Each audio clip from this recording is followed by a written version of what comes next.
सपना सुना दिल हो।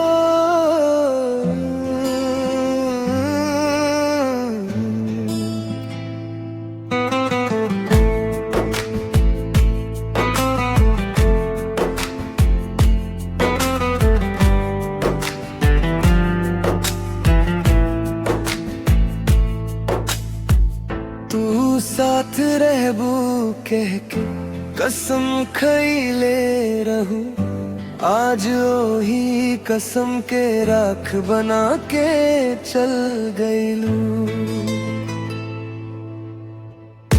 हम ता भरोसा में जिंदगी सजा लेनी, तू ता मुस्कुरा के दिन बंधु के दिलवा जला गइलू।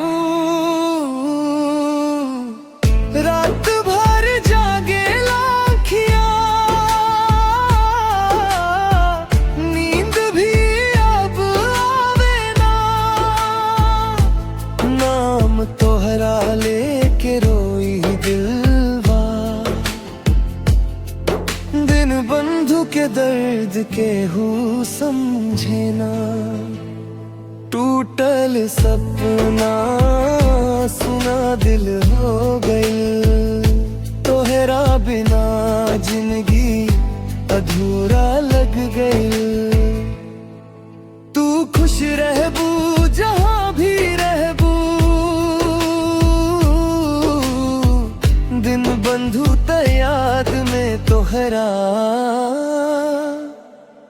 रोते रह गइलू।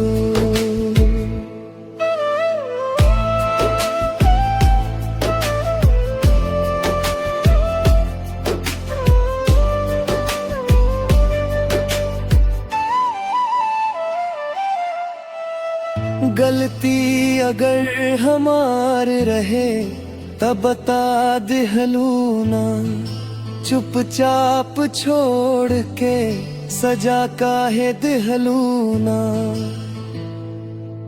हम ता जो इंतजार में खड़ा बानी, दिन बंधु के प्यार के एक बार देख ले तू ना।